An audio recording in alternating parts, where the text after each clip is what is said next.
สบายดีทุกคนตอนทำสู่ซอง The Back Production ซึ่งวันนี้เราจะมาเฮ็ดชาเลนยังนิกอะไรเฮ็ดอาหารแข่งกันเนาะทุกคนโอ้มื้อนี้ก็บ่ฮู้ที่จะเฮ็ดหยังแข่งกันก็มาก็อันนึงก็ว่าแต่งหน้าแข่งกันไปผู้หญิงผู้ชายเฮ็ดอาหารแข่งกันเล เรา ย เลยเฮ็ดอาหารแข่งกันโดยงบชิ้นละ 3,000 กีบโดยให้ไปซื้อยังกระไดเรามาเฮ็ดแข่งกันไปเบิ่งกันเลยตอนนี้ทีมผู้สายข้าราชการลงกันอยู่ทางไหนทีมเรากำลังจะไปซื้อเครื่องเห็ดเมนูอย่างเราค่อยขึ้นเขาไปซูเปอร์มาร์เก็ตกันปะซูเปอร์มาร์เก็ต ตอนนี้เราก็มาเฮ็ดอย่างเดียวผู้หญิงเขาก็ไปซื้อของกินแล้วทีมผู้หญิงก็จะมี3คนคือบี้สุแล้วก็ทานตะวันที่เราก็มียูโรโดนิกแล้วก็ดีอยู่นี่เขาจะคือก่อนว่าเขาจะไปซื้อยังโดยงบ3,000 กีบนี่มีคนมาถ่ายคลิปซาทุกคนมึงเอาแล้วมาเจอกันไหม โอเคเราเข้ามาซูเปอร์มาร์เก็ตแล้วมันไปซื้อกันออนไลน์ซื้อก็ต้องไปกินเลยกันแล้ว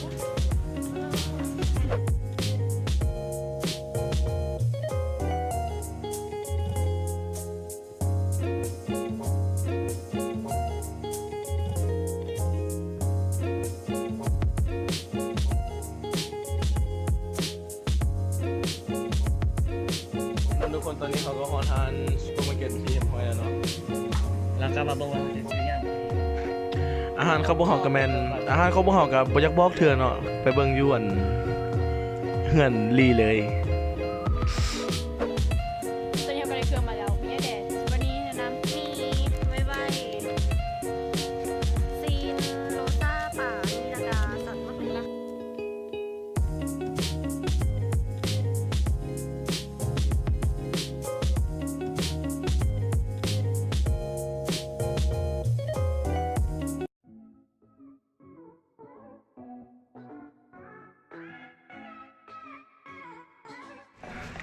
ตอนนี้เราก็ได้ซื้อมีมาซ่องหอเพราะว่าเฮือนลีก็มีอุปกรณ์แบบเช่นอันเจียวเมียก็มีหมดแล้วแล้วก็วาดเมียก็มีแล้ว เขาก็บ่อยากเสียเงินหลายเนาะทุกคนเขาก็ใช้ประหยัดถ้าเมนูออกมาแล้วคะแนนเท่ากันเราก็จะมันตัดสินทางด้านเงินเนาะทุกคนเนาะ ถ้าเงินเป็นไรอะผิดลักษณะเลยเนาะ เอาละเนาะทุกคนนี่เป็นอุปกรณ์ที่เราซื้อมาแล้วก็มาเบิร์เลยนี่จะเป็นบอสที่เราจะมาพอกินถ้าความรู้สึกเซฟนิกเนี่ยเขาเช็ดมือถึงเมนูยัง เมนูวันนี้เขาก็จะเฮ็ดคั่วมีไส้ปูอัดเนาะทุกคนกับชิ้นหมูฮู้แบบได้ไปเบิ่ง ก็จะมีเจ็ดซองอันละ5,000ก็เป็น10,000เองแต่เราเลือก10,000แล้วก็ข้อกระเจ้าให้มัน19,000ส่วนถ้าอาหารแบบออกมาซุซี่กันเขาจะตัดสินด้วยเงินเนาะเราจะแข่งประกวดว่าการให้งามกันหรือว่าตกแต่งดีไซน์เนี่ยให้งามกันเราจะเอาไปใช้ใน The Bank Story The Bank Story IG นะทุกคนน่าจะเห็นแล้วถ้าไม่ติดตามใน IG ครับ ไอจีขึ้นอยู่นี่เลยอ่ะไอจี IG ขึ้นอยู่ นี่ นี่ขึ้นอยู่นี่ คนโหวตเนาะจะเป็นคนโหวต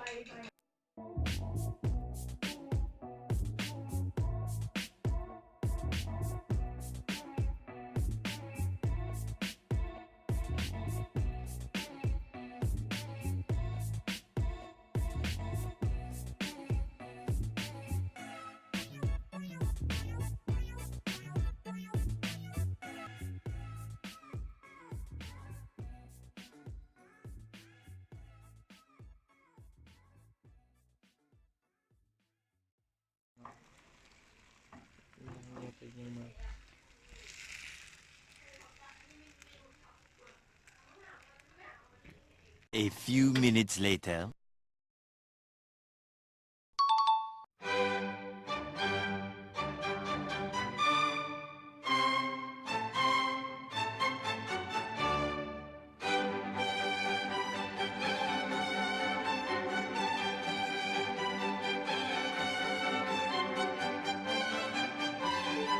อันนี้ก็เป็นเมนูของเขาซื้อว่าเนี่ยก็ เมนูอะไรเนี่ย ครัวไข่ใส่หมี่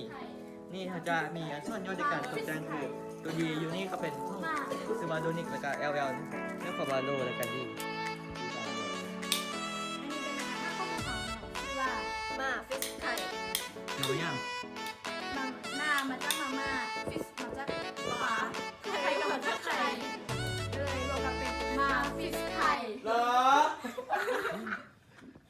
ซิ่งเลยนะ เดี๋ยวอันนี้ก็เป็นตัวฝ่ายข้อจะเป็นกรรมการมาเราเหมือนกันเราแล้วก็ทีมอ่ะอันนี้เป็นห้องทีม A เนาะเมื่อทีม A อันนี้เมื่อทีม B มาชิมเลย เอาไม่ถูกทีมนี้โบเมีย อ๋อไม่ที่รัวไม่ที่รัวนี่เรียกไม่ทั่วมาลี่ ซิ่งตัวได้ก่อน ชิมตัวนี้ก่อน ซิ่งตัวนี้ก่อน โอเค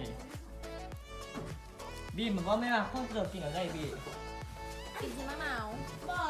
อกกินมะนาวตกแต่งเฉยๆกินปกตินี่แหละ มันเป็นอาหารปกติที่เรา น้อยกินนี้ได้หน่อยชิเกียวนี่น่ะ มันดีต่อสุขภาพ หยับจานมาแดงบอกคำใหญ่กันเลยมันแซ่บ ถ้าประกัน ของมาแซ่บ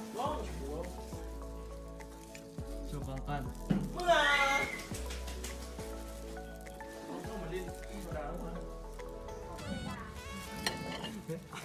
อ๋อคุณแซ่บเลย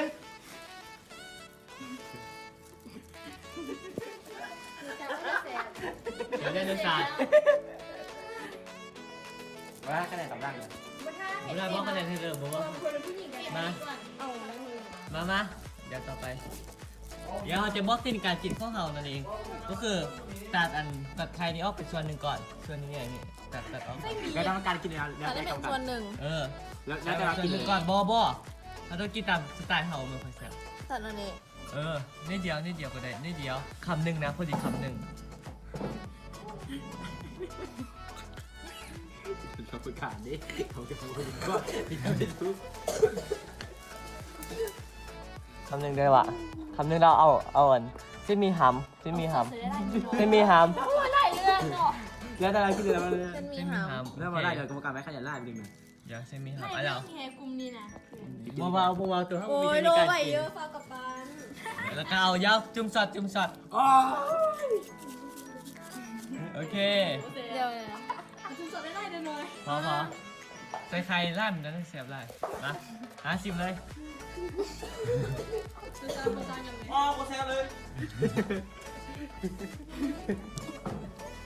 นี่ยังมาควรมาตีนี่อ่ะกรรมการนี่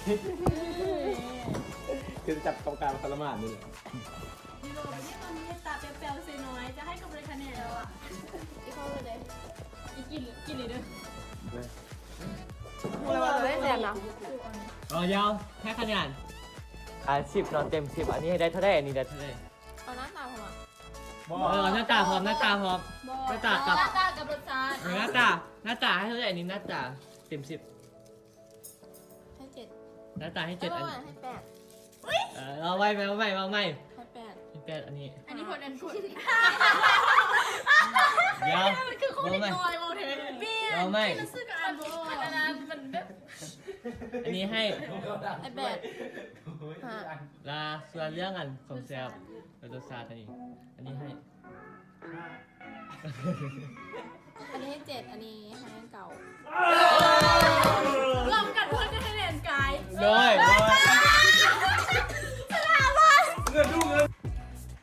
เสียบอันนี้กินเท่ากันละแสบอันนี้นะ